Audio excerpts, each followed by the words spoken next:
Alright guys, time for a real quick review on the FPV F-27. As you can see, it's essentially a striker, the old 180Q size. Slight difference is that it now has a camera in the nose and it has no rudder servos. This thing actually flies pretty well.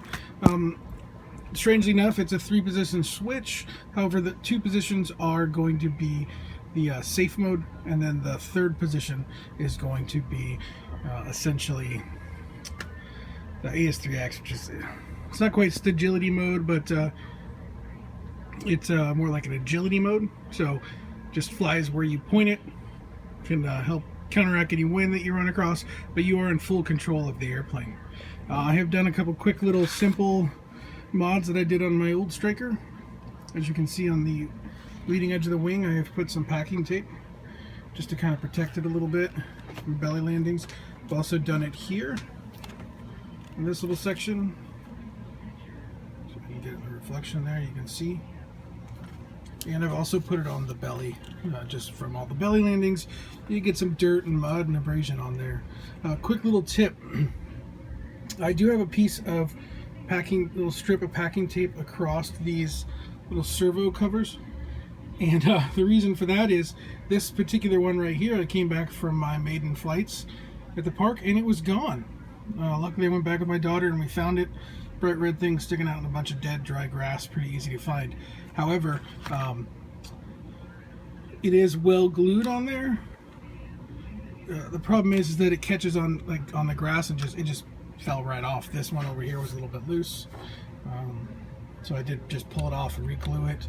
I like to use welder's glue. It's great. It's a contact adhesive. It's not a glue, so you put a little bit on the side and then you touch it and tap it until it gets kind of stringy, and then just push it on and leave it.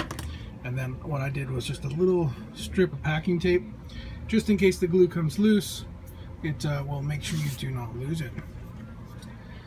Other than that, the only other thing I've done is I opened up the fuselage here. Tip's coming off a little. And I moved the flight controller back. It's quite a bit further back. Moved the Velcro strip as well. This lets me put the battery as far back as physically possible, as this is completely butted up against the little section in the back where the motor plug is. I did kind of play around with moving this. This is, I've adjusted the power lead right there, and the camera wire freed up a little bit of space, so I can move this forward and back a little bit, just so I can play with the CG, because it did feel a little bit nose heavy to me. I've also freed this antenna. This was crammed straight down in there, kind of up against the foam with the antenna, and I'll tell you, on my maiden flights, I got maybe 50 yards, maybe, before I started to get some pretty bad breakup, and it's just unacceptable. I'm going to see if this helps at all by kind of getting this out from pushed into the foam. I mean, this was stuck into the foam a little bit, this little antenna tip, and the rest of it was right up against it. So I'm hoping this does improve it. It's extremely hot when it's on. I'm assuming it's supposed to be, I mean, it's a video transmitter running at, I think, 150 milliwatts. It's going to get pretty hot. Video quality is pretty good. The colors are not so great, but it is a good field of view. Little fisheye lens, but you don't notice it unless you're coming through something, and then you're just going to see it around the edges a little bit. Otherwise, she flies amazing. I'm going to put a video up shortly of my maiden. Nothing fancy, just kind of flew around the park a little bit, threw some soccer goals that didn't have nets on them. It's pretty fun. A couple of landings, one bad toss into the air. I'm just going to put it up raw. I'm not going to edit it.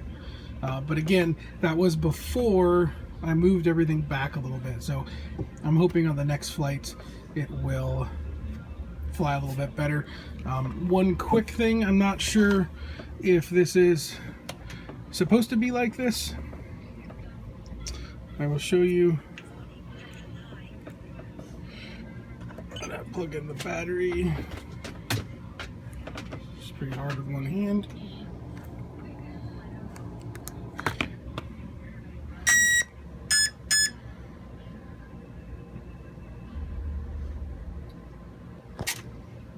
So it takes a little bit to arm, but wanted to show you guys this. As you look here, you see that that is totally level. I've trimmed it out so that they're both nice and level. However, when you put it into safe mode, this one is level and that one is up a little bit. And the only reason I can think of that is to counteract torque when in the safe flight mode, because it does want to twist that way. If you hold the plane in your hand when you spin the throttle up, it wants to twist. So I'm assuming that that is kind of preloading just the right aileron up. As you can see, again, this one is perfectly level to counteract that torque roll that's trying to happen. Let me know if nobody else sees that, or if that's kind of standard. If I need to, I'll play around with it a little bit, but I'm not really messing with it because, again, when it's in just AS3X mode, they're perfectly level. Everything moves as it should. But once you put it into that safe mode, well, that one does pop up a little bit. But as you can see, you still get full. And it actually does kind of stay a little bit like that. Again, I'm assuming that it's just because of that torque roll. Alright guys, that's it. Just a quick little look and review and a couple of quick tips. Thanks for watching.